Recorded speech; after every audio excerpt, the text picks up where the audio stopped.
উত্তর চব্বিশ পরগনার বাদুড়িয়ায় গুরুতর অভিযোগ উঠছে। বলা হচ্ছে সেখানে নাকি বার্থ সার্টিফিকেট দিতে নেওয়া হচ্ছে 500 টাকা করে, রসিদও দেওয়া হচ্ছে পঞ্চায়েত থেকে।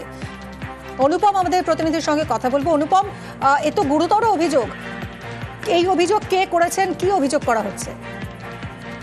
হ্যাঁ দেখো, এই যে বাদুড়িয়ার চণ্ডীপুর পঞ্চায়েতের উমাপতিপুর গ্রামে বাড়ি হাবিল মন্ডল, তিনি একদম পরিষ্কার যেটা অভিযোগ করছেন যে তিনি তার ছেলের জন্য বার্থ সার্টিফিকেট করতে গিয়েছিল চণ্ডীপুর পঞ্চায়েতে, এবং সেখানে তিনি যখন আবেদন করে তখনই তার কাছ থেকে 500 টাকা দাবি করা হয় এবং তিনি 500 টাকা দেন এবং তার জন্য রসিদও দেওয়া হয়, যার একদম সিরিয়াল নাম্বার 266 সবকিছুই লেখা রয়েছে তাতে, এমনকি সিগনেচার পর্যন্ত করা রয়েছে। রসিদে কি মর্মে টাকা নেওয়া হচ্ছে সেটা কি লেখা থাকছে?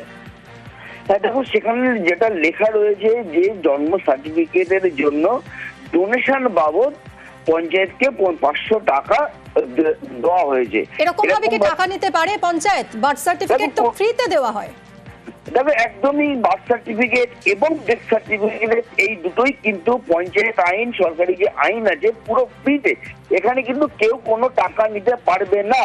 যদি কেউ কোনো রকম ভাবে কোনো বোর্ড মিটিং করে পাশ করেও যদি কেউ কোনো টাকা নেয়, সেটাও কিন্তু বেআইনি বলেই ধরা হবে এবং সেটা তোলাবাজি হিসেবেই কিন্তু গণ্য হবে, এমনটাই কিন্তু পঞ্চায়েত আইনে উল্লেখ করা আছে যে সেটা তোলাবাজি হিসেবেই কিন্তু গণ্য করা হবে। সেখানে এই চণ্ডীপুর পঞ্চায়েতে কিন্তু 500 টাকার বিনিময়ে কিন্তু নেওয়া হচ্ছে। শুধু এমনটাই 500 টাকা না, এমনটাই এলাকার মানুষ অভিযোগ করছে যে 500 টাকা 1000 টাকা পর্যন্ত নেওয়া হচ্ছে, যে যেমন তার কাছ থেকে তেমনই নেওয়া হচ্ছে। তাহলে গরিব মানুষ, তাদের কাছ থেকেও টাকা নেওয়া হচ্ছে, তারা কোথায় যাবে, তারা কি করবে, এমনটাও অভিযোগ করছে এলাকার মানুষ। একদমই অনুপম, অনেক ধন্যবাদ। পঞ্চায়েতের বিরুদ্ধে অভিযোগ উঠছে, মুখ খুলতে নারাজ পঞ্চায়েত প্রধান, ব্যবস্থা নেওয়ার আশ্বাস পঞ্চায়েত সমিতির সভাপতির। আমার ছেলের বার্থ সার্টিফিকেট পঞ্চায়েত রেজিস্ট্রি খাতায় নাম ছিল, যে কম্পিউটার সার্টিফিকেট দরকার। যথারীতি ওটা আমি পঞ্চায়েতে নিয়ে গেলাম। পঞ্চায়েতে নিয়ে যাওয়ার পরে ওখানে একটা জমা নিয়েছে। জমা নেওয়ার পরে বার্থ সার্টিফিকেটটা যখন দিতে গেছে তখন বলছে 500 টাকা না দিলে বার্থ সার্টিফিকেট হবে না। আমাদের চণ্ডীপুর গ্রাম পঞ্চায়েত পয়সা হলেই সবাই বার্থ সার্টিফিকেট পাবে, বাংলাদেশি হোক আর ইন্ডিয়ান হোক।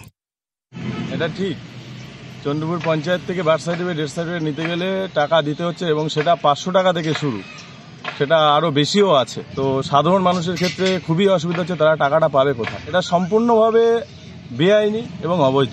যেটা বাংলাদেশের থেকে রোহিঙ্গা হোক, অনুপ্রবেশকারী হোক, সবার ক্ষেত্রেই হবে এটা। টাকা দিলেই পেয়ে যাবে তারা। অবশ্যই এই বিষয়ে তদন্ত হওয়া উচিত। আমার জানা নেই, ঠিক আছে, আমি তো শুনিনি। যদি এরকম হয় তাহলে কি আপনি তার ব্যবস্থা অবশ্যই স্টেপ নেব, অবশ্যই।